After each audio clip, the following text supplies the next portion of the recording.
Assalamualaikum warahmatullahi wabarakatuh. We will make video presentation about language and communication. Let we introduce ourselves. My name is Amalia Solicha. My student ID 2520013. My name is Alfiana Izati, student ID 2520018. My name is Nuzulus Sakinah. My student ID 2520017. My name is Yusni Zahra, student ID 2520040. What is language? Language is a system of communication that involves a set of arbitrary symbols, whether spoken, written, or non-verbal. As in the case of sign language, communication without representational or symbolic element include the felicitation of baby to signal a state of discomfort and the purr of a cat to signal contentment. Human language is profoundly social. We are born into a language by creating a shared reality among people.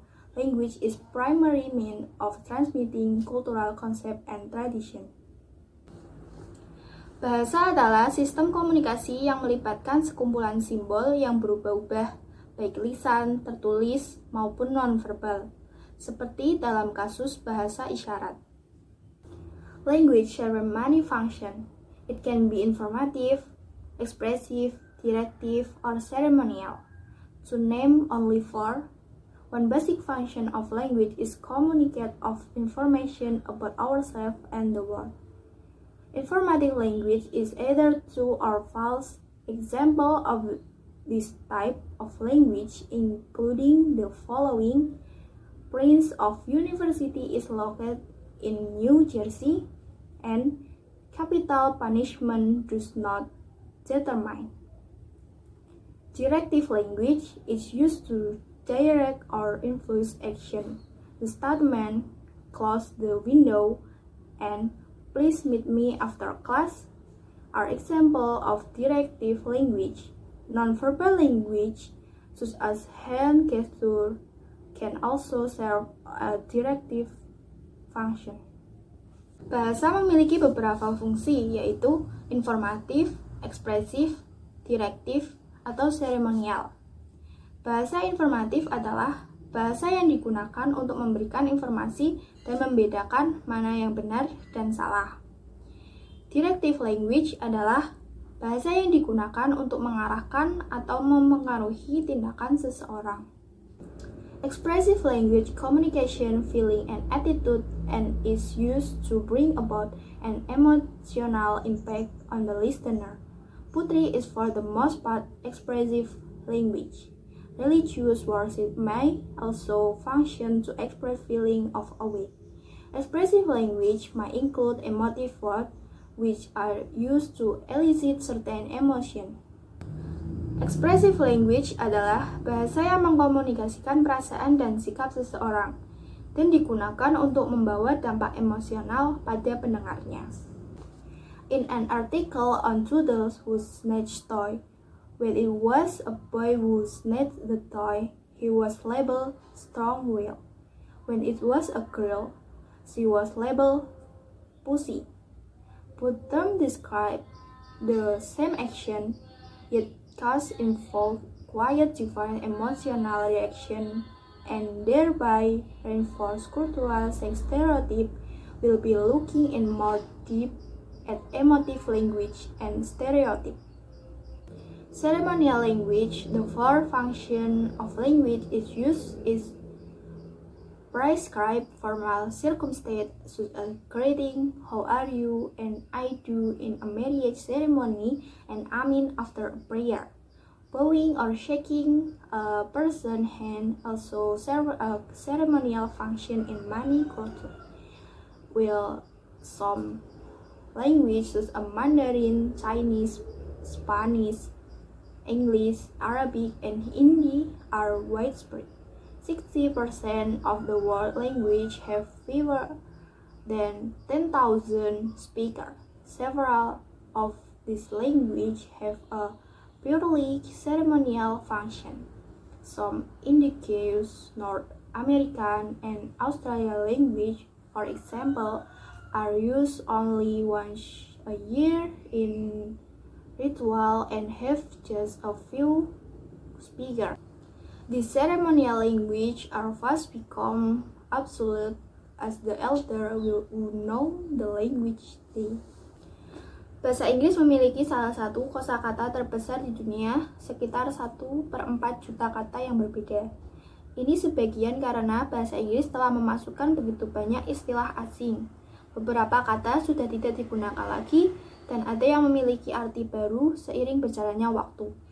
Memahami sejarah suatu istilah sangat membantu untuk memahami perbedaan antara arti denotatif dan konotatif, serta untuk mengenal beberapa jenis definisi yang berbeda untuk berkomunikasi secara akurat dan jelas. Denotative meaning. The enzyme has accurate meaning of a word or phrase that expresses the properties of the object. Connotative meaning. The meaning of a word or phrase that is based on past personal experience or association. Stereotyping, labeling people based on their membership in a group.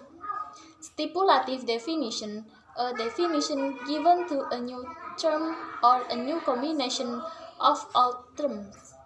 Makna denotatif telah memperoleh makna dari sebuah kata atau frasa yang mengungkapkan sifat-sifat objek. Makna konotatif berarti sebuah kata atau frasa yang didasarkan pada pengalaman atau asosiasi pribadi pada masa lalu.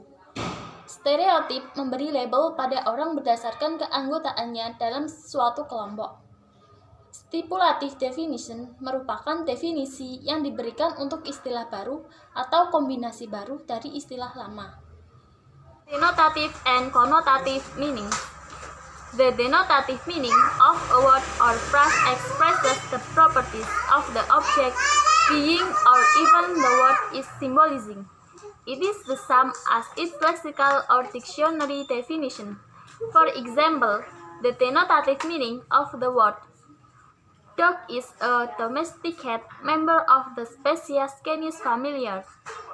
Any being that has both of these properties are domesticated and member of the species Canis familiar is a dog by definition. The connotative meaning of a word or phrase includes feelings and personal thoughts that are elicited on the basis of past experience and association. The word dog may elicit thought of loyal pet, or at the opposite extreme, something that is worth less or of poor quality. A despicable person or an ugly person. The connotative meanings of a term may be included in a list of dictionary definitions, or may simply be shared among a specific group of people. Stipulative definition. A stipulative definition, when given to a new term such as beats and deserve, or to a new combination of old terms such as skyscraper and laptop. A stipulative definition may also be a new definition of an existing word, such as the addition of heterosexual to the definitions of the term straight.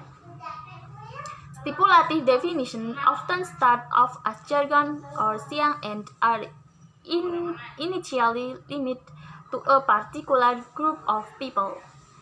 Young people may create their own terminology, such as beer googles and sexting, as a way of distancing themselves from previous generations.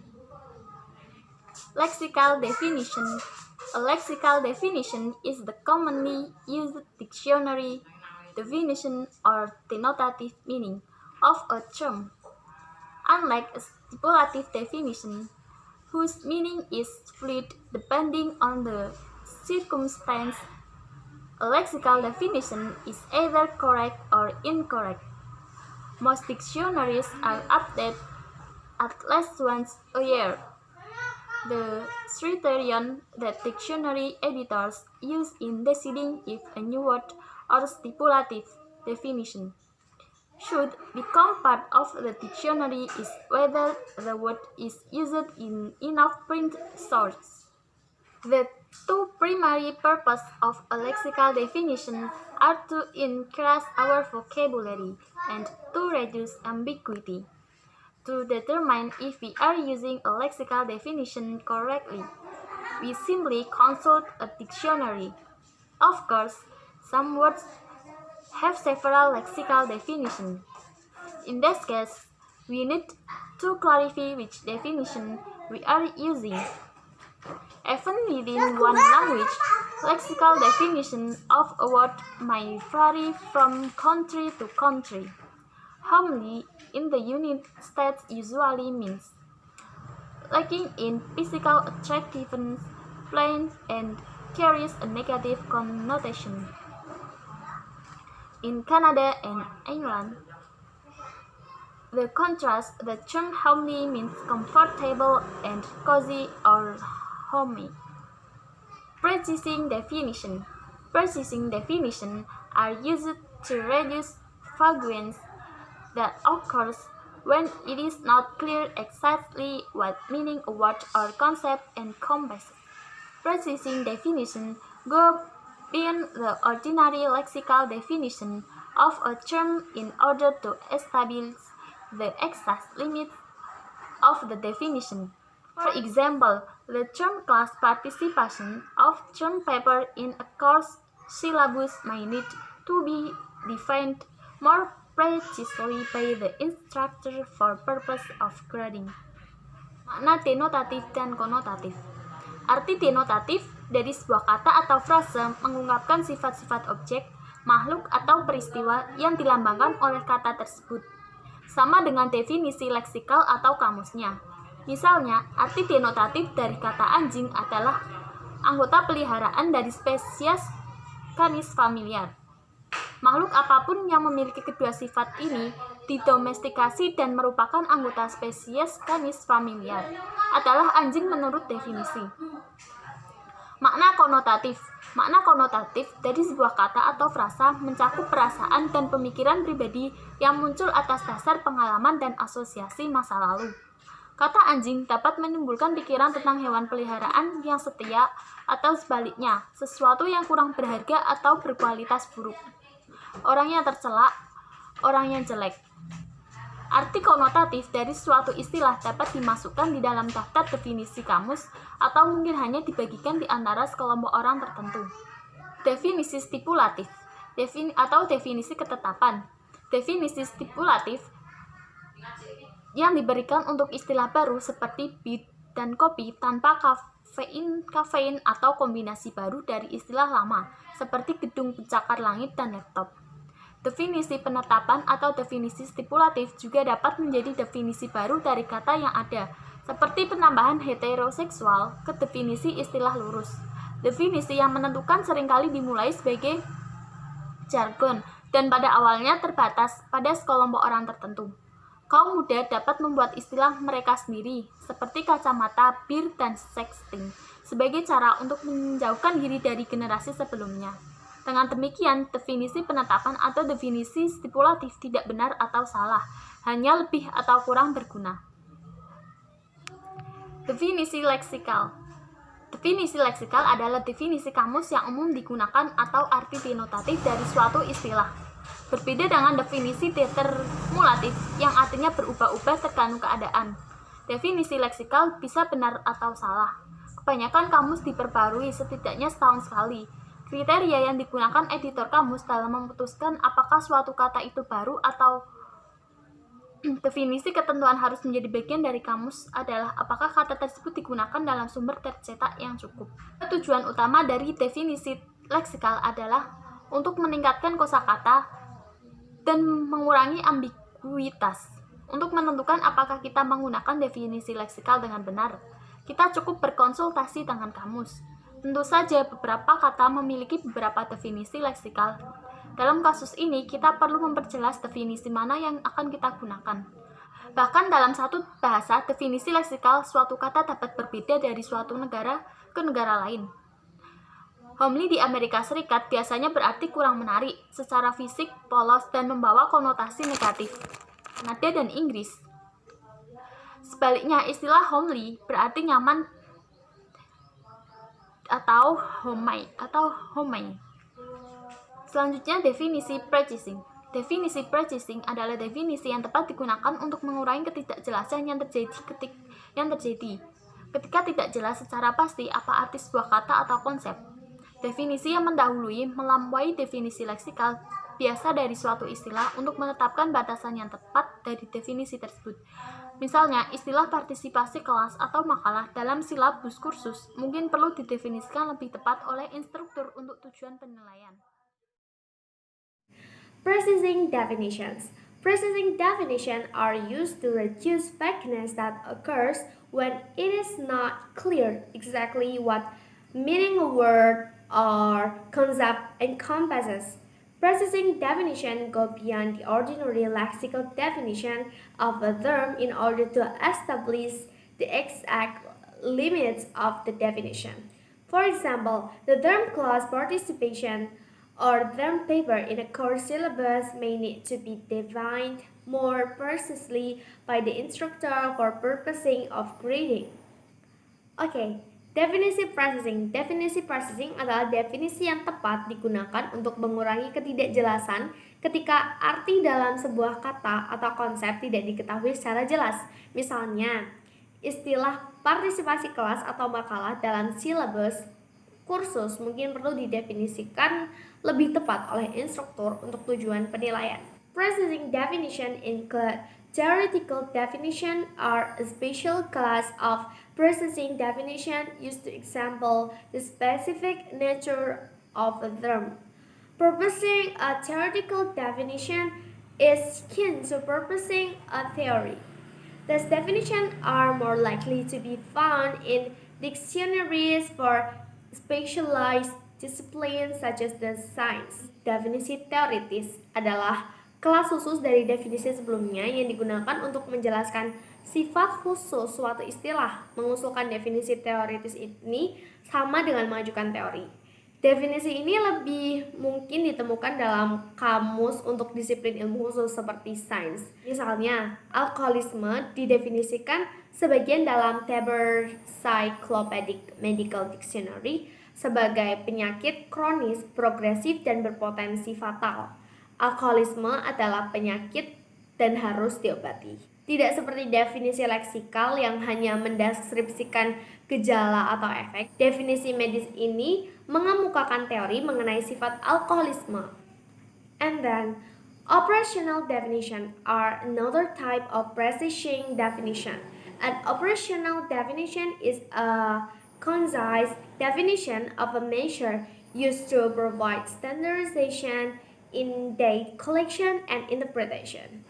The lexical definition of says very fat, precise enough for a physician to determine if a person's weight is health risk of if the person is a candidate for gastric bypass surgery. Instead, the medical profession defines obesity operationally in terms of body mass index or BMI. Selanjutnya adalah definisi operasional. Definisi operasional adalah definisi ringkas dari ukuran yang digunakan untuk memberikan standarisasi dalam pengumpulan dan interpretasi data. Definisi persuasif. Definisi persuasif digunakan sebagai cara untuk membujuk atau mempengaruhi orang lain agar menerima sudut pandang kita. Definisi persuasif sering menggunakan bahasa yang emosional seperti negatif, pencurian pada definisi pertama. Evaluating definition. Clearly defining key terms is an essential component of clear communication and critical thinking. Knowing how to determine if a particular definition is could make it less likely that we will get caught up in a purely verbal dispute or fallacious reasoning. Oke, selanjutnya mengevaluasi definisi. Mendefinisikan istilah-istilah kunci dengan jelas merupakan komponen penting dari komunikasi yang jelas dan pemikiran yang kritis. Mengetahui cara menentukan apakah definisi tertentu itu baik membuat kita kecil kemungkinannya untuk terjebak dalam perselisihan verbal atau penalaran yang salah. 5 criteria. There are several criteria we can use to evaluate definitions. First, a good definition is neither too broad nor too narrow. Definitions that include too much are too broad. Thus, that include too little are too narrow. Second, a good definition should state the essential attributes of the term being defined. Third, a good definition is not circular. Fourth, a good definition avoids obscure and figurative language. And fifth, a good definition avoids emotive language. Selanjutnya adalah 5 kriteria yang dapat kita gunakan untuk mengevaluasi definisi. Yang pertama, definisi yang baik adalah definisi yang tidak terlalu luas atau tidak terlalu sempit. Maksudnya adalah definisi yang memasukkan terlalu banyak hal atau terlalu luas, dan definisi yang terlalu sedikit atau bisa kita sebut terlalu sempit. Yang kedua, definisi yang baik harus menyatakan atribut esensial dari istilah yang sedang didefinisikan. Yang ketiga, definisi yang baik itu tidak melingkar. Yang keempat, definisi yang baik menghindari bahasa yang tidak jelas dan kiasan. Yang kelima, definisi yang baik menghindari bahasa yang emosional. And then, verbal disputes based on ambiguous definition. Verbal disputes occur more often than most of us probably realize. Some of disagreement regarding global warming or climate change is based around how to use the terms. For example, to what extent does the warming have to be based on human activities? How many years of increased warming count as global warming? However, not all disagreements can be resolved by our agreeing on the definition of key terms. Kemudian, sengketa verbal berdasarkan definisi yang rancu. Perselisihan verbal lebih sering terjadi daripada yang mungkin kita sadari. Beberapa ketidaksepakatan tentang pemanasan global atau perubahan iklim, contohnya, didasarkan pada bagaimana menggunakan istilah tersebut. Misalnya, sejauh mana pemanasan harus didasarkan pada aktivitas manusia. Berapa tahun peningkatan peringatan dihitung sebagai pemanasan global. Namun, tidak semua perselisihan dapat diselesaikan dengan menyetujui definisi istilah-istilah kunci. Gaya komunikasi. Yang kedua yaitu gaya asertif, yaitu bagaimana mengekspresikan diri sendiri saat kita percaya diri dan harga diri kita kuat. Kemudian, gaya komunikasi agresif adalah upaya untuk membuat orang lain melakukan apa yang kita inginkan melalui manipulasi dan taktik kontrol. Komunikator pasif agresif menggabungkan elemen gaya pasif dan agresif. Selain itu, kebohongan juga menimbulkan beberapa masalah etika. Kebanyakan ahli etika setuju bahwa sebagian besar kebohongan tidak dibenarkan.